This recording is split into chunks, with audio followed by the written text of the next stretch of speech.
मैं इस वजह से संतुष्ट नहीं हूँ क्योंकि प्रधानमंत्री जी ने EWS जो बनाया है उसकी जो लिमिट है गरीबी की रेखा की वो 8 लाख रुपए है जी और पिछड़ों की भी EWS की जो लिमिट है वो 8 लाख रुपए है। जी तो इन्होंने जो वो बनाया इनकम टैक्स पे जो 7 लाख रुपए की डिबेट दी है ये ज़्यादा निर्णय गलत है क्योंकि 8 लाख रुपए डिबेट होनी चाहिए। किसान के लिए इन्होंने इस बजट में कुछ भी ऐसी ही उपस्थिति दर्ज नहीं की जिससे किसान के चेहरे खिलें।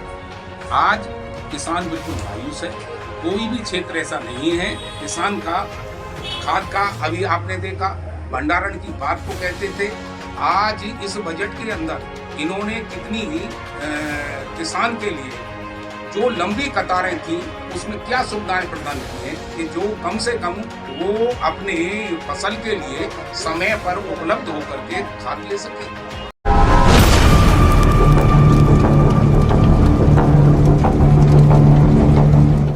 सर से और मैं सबसे पहले आपका नाम और परिचय पूछना चाह रहा हूँ सर। मेरा नाम शेख रईस अहमद है, जी समाजवादी पार्टी का नेता हूँ और पूर्व जिलाध्यक्ष माइनॉरिटी सेल हूँ, पूर्व जिला पंचायत सदस्य बुलंदशहर।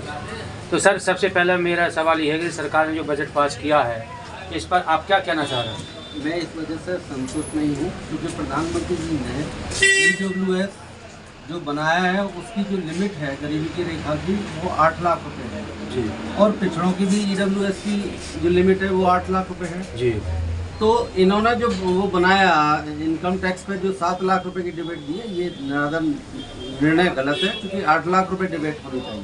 जी दूसरी चीज़ ये है कि प्रधानमंत्री जी ने अभी तक जो महिला विधवा पेंशन है, किसान पेंशन है, उस पर 60,000 रुपये की बात करते हैं। जो पटवारी पर रिपोर्ट लगाने जाते हैं तो वो 60,000 रुपये से ऊपर की इनकम पे उसको पेंशन नहीं अलाउ होती है। जी तो जब अलाउ नहीं होती है, इधर तो 7 लाख रुपए की बात कर रहे हैं कि 7 लाख रुपए तक का इनकम टैक्स पर लाभ दिया जाएगा।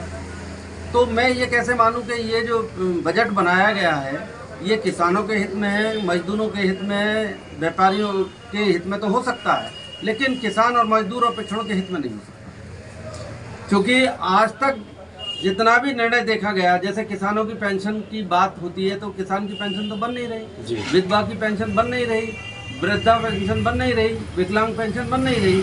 तो पटवारी का जो काम है, जो सरकार की पॉलिसी है, वो पॉलिसी गरीबों के हित की नहीं है। नहीं सर, मैं आपसे पूछ रहा हूँ कि ये जो पेंशन आप बता रहे हैं क्यों नहीं बन रही है, कारण क्या है इसका? होता ये है कि जो रिपोर्टें इतनी टफ कर दी गई हैं कि अगर नहीं जाएगा, सुविधा शुल्क नहीं मिलेगी तो पेंशन नहीं बनती है। सुविधा शुल्क की बिना सुविधा शुल्क के पेंशन नहीं बनती है। शासन की नीति जो अच्छी नहीं है और बिना रिश्वत के काम नहीं होता। और भूतपूर्व जिलाध्यक्ष शिक्षक प्रकोष्ठ समाजवादी पार्टी आपके बीच में उपस्थित हूँ और पहले मैं धन्यवाद आपका ही ज्ञापित करूँगा क्योंकि आज आप इस मुद्दे को गरमा रहे हैं, ऊपर उठा रहे हैं, वास्तविकता का परिचय दे रहे हैं, सच्चा आईना दिखा रहे हैं। आज ये जो बजट है ये लुभावना बजट है जी, क्योंकि इसमें अभी जो मेरे भाई रईस साहब कह रहे थे, मैं इनकी बातों से इत्तेफाक करता हूँ। अब मैं किसान की बात को कहता हूँ। किसान के लिए इन्होंने इस बजट में कुछ भी ऐसी ही उपस्थिति दर्ज नहीं की जिससे किसान के चेहरे खिलें। आज किसान बिल्कुल मायूस है। कोई भी क्षेत्र ऐसा नहीं है किसान का खाद का, अभी आपने देखा भंडारण की बात को कहते थे, आज इस बजट के अंदर इन्होंने कितनी किसान के लिए जो लंबी कतारें थी उसमें क्या सुविधाएं प्रदान की हैं कि जो कम से कम वो अपने फसल के लिए समय पर उपलब्ध होकर के खाद ले सके। अभी तक वो पंक्तियों में लगा हुआ है, वो इतना डरा हुआ है कि कल को हमको कुछ मिलेगा या नहीं मिलेगा।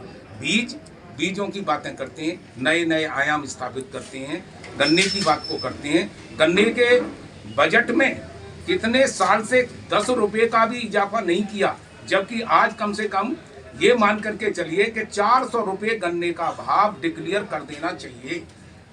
बजट डिक्लेयर कर रहे हैं और उसके बाद में कोई भी पर्ची पर आज तक गन्ना का कोई रेट उन्होंने उपस्थिति नहीं किया है। किसान तो बेतहासा है और किसान का जो चेहरा है बिल्कुल मायूस है। उसको यही पता नहीं है कि मेरा क्या भाव होना है।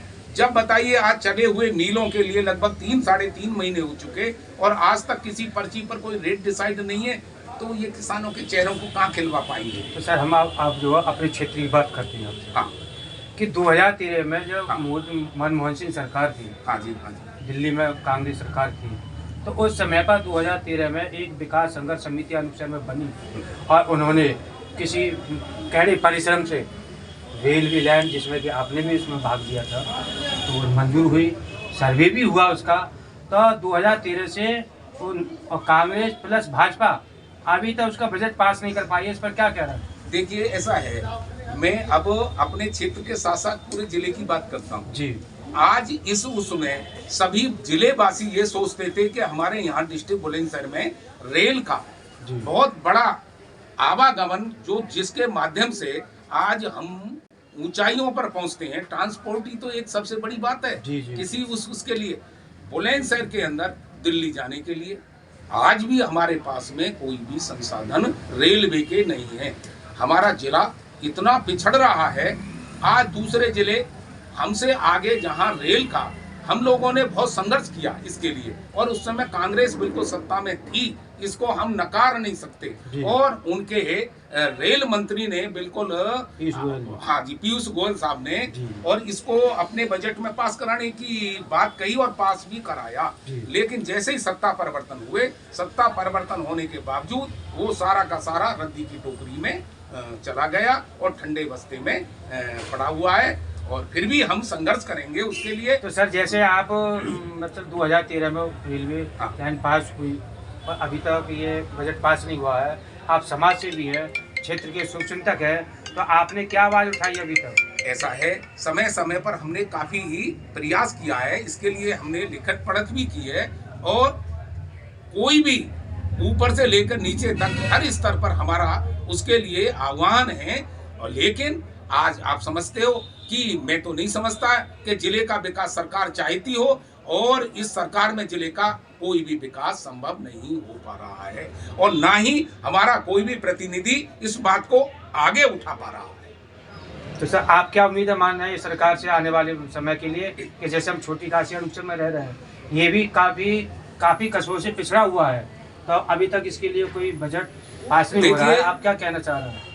इसका इतना बड़ा नाम है, ये हमारे विश्व के मानचित्र पर है, ये प्रदेश के मानचित्र पर नहीं है, इंडिया के मानचित्र पर नहीं है। आज जो हमारा ये अनुच्छेद छोटी काशी के रूप में है, ये विश्व के मानचित्र पर है। लेकिन आज सरकार की तरफ से यहाँ के लिए अभी ये है जो गंगा योजना के अंतर्गत, सफाई योजना के अंतर्गत ये जितनी भी प्लानिंगें की गई, इस पर बहाया हुआ पैसा बंडर बाट में चला गया, और आज गंगा हमारी यहाँ पर मैली की मैली है। क्षेत्र के विकास का जहाँ तक प्रश्न है, हमारे युवा को यहाँ कोई रोजगारी नहीं है, कोई इंडस्ट्री यहाँ पर नहीं है। सरकार आज पूंजीपतियों को अपने बीच में आमंत्रित कर रही है। मैं तो नहीं समझता कि जिला बुलंदशहर में कोई भी नई फैक्ट्री लगने वाली हो।